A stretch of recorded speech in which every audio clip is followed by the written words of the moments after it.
guys. Hello, I'm Andy. Jennifer. We're the Smiths. We hope you're having a great night. Hey, Happy New Year. Yes, it is. It happened. Happy New Year. 2020 happened, and that's a miracle because some people thought end of the world by 2020, right? So we always think about goals, New Year's resolutions. Did you make any? Or did you already break them? I read somewhere that the average person takes about 3 weeks to totally abandon their New Year's resolutions or the goals they've set for the new year. We're 10 days into it, so how are you doing with the goals? So hopefully you're still working on some goals, or at least thinking about making some goals. Or yeah, if you're one of those really good at procrastinators, maybe you haven't got any goals in place yet and you're still working on it, which is probably okay. Yeah. Because by the time most people drop out of the race, you jump in and take off, right? You just started. Maybe there's something good about procrastinating. But it is true, the gyms, I think, they get overfilled at the first of the year, right? So some goals are easy to make, but how in the world do you make goals that have to do with creating healthier, happier relationships? That's a little vague, right? So sometimes you can say, well, we want to have better communication. We want more quality time together. Maybe we want to argue less. That's a good goal. Or maybe we want more intimacy, said a couple that I visited with recently. But sometimes those are too vague. So we are here with some awesome tips to help you create some relationship goals that you can actually measure and see how you're doing and see if it's improving your relationships.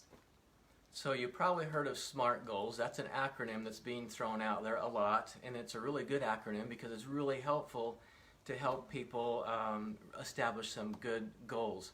And so if you haven't heard it, the acronym stands for this. So S actually stands for several things. Like four. S, S, so S, S.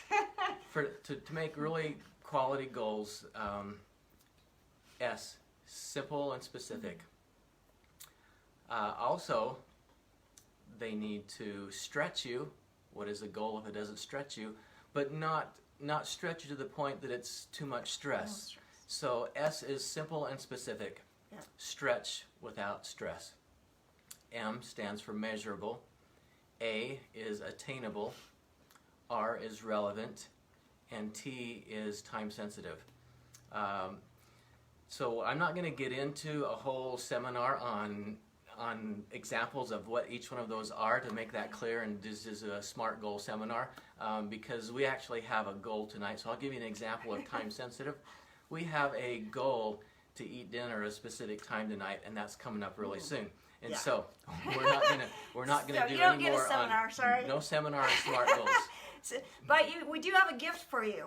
So you'll notice in the link of this video that we're offering a free 30-minute relationship goal creation meeting with us. So if you're like, well, I know I want to improve my marriage and I need some goals, but I'm not quite sure.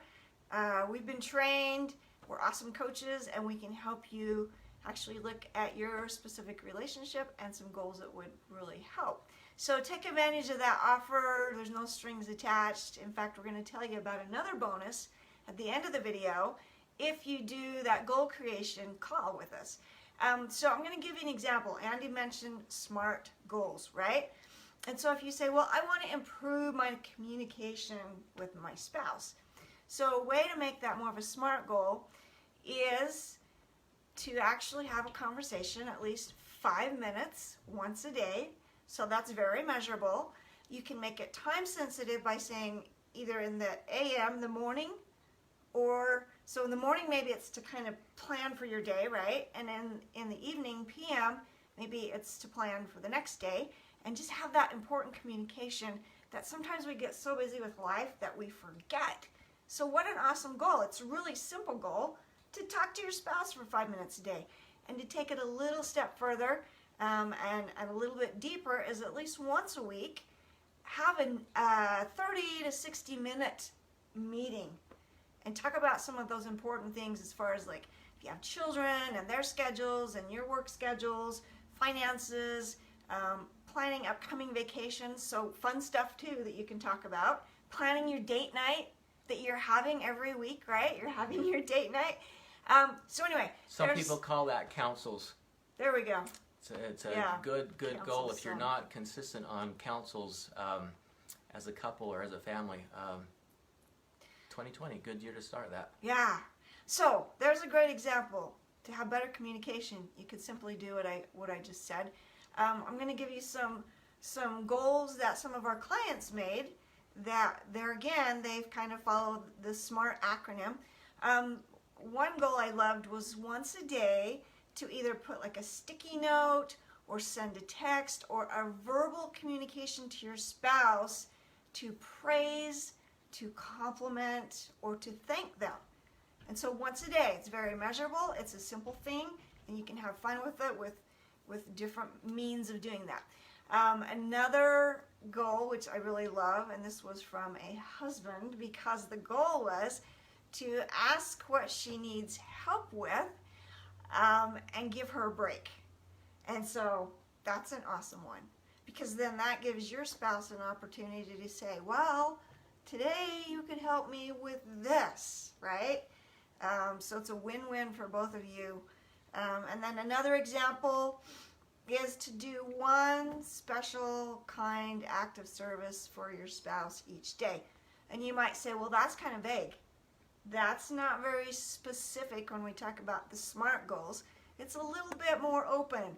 And so what we recommend to our clients is making a list of some ideas of how could you do a kind act of service and do something special for your spouse once a day. So if you have a list of, 5, 6 dozen things, right, then that gets you watching for those opportunities to do that special kind thing for your spouse. So these are just those simple little baby steps, really awesome goals that make these big changes in your relationships. So here's a couple of tips that can help so that you don't fall into that category of the majority. After 3 weeks, you flush the goals down the toilet. You're just not doing that. I can't make it. There's been some research showed that about 85% increase in what would you say? You're more likely resilience, to resilience, sustainability, staying and with achieve it. your goals. 85% more likely to achieve them. If you're working with a coach or a mentor or at least an accountability partner, because you think about this and you know, if you're the only one that knows about your goal and it gets tough because, goals are sometimes tough, create new patterns, new routines. When it gets tough, nobody else in the whole world knows that you're even working on it, and it's easy to walk away, and who else knows? You feel bad for a little bit, but then it's over, and then okay. And then you move on, staying where you were. You don't next move year. on. Till 2021. So 2021.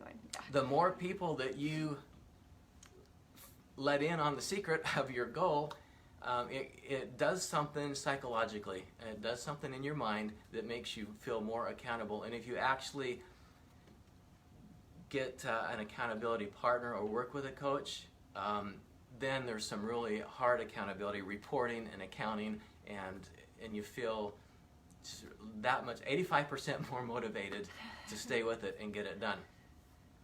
Another thing that really helps is, you've heard this probably, that a goal not written down is only a wish. So there you go.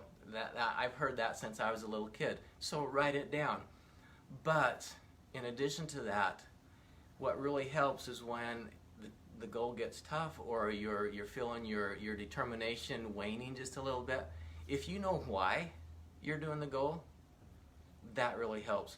It's amazing that most people set goals and they set goals because, well, I think this is a good idea, this should be good, but they've never really thought very deep about why they want to accomplish this. And when you feel that resistance come up about accomplishing your goal, if you know why this is important to you, if you know why you want to achieve this, if you know what's going to happen if you don't, if you ask those kinds of questions and also write those things down, be specific on those, not just writing your goal, but why? What does this mean to you? Why Why do you want to accomplish this? That why is really what drives you to do this in the first place. And so if you can remember why when it gets tough, you'll persist.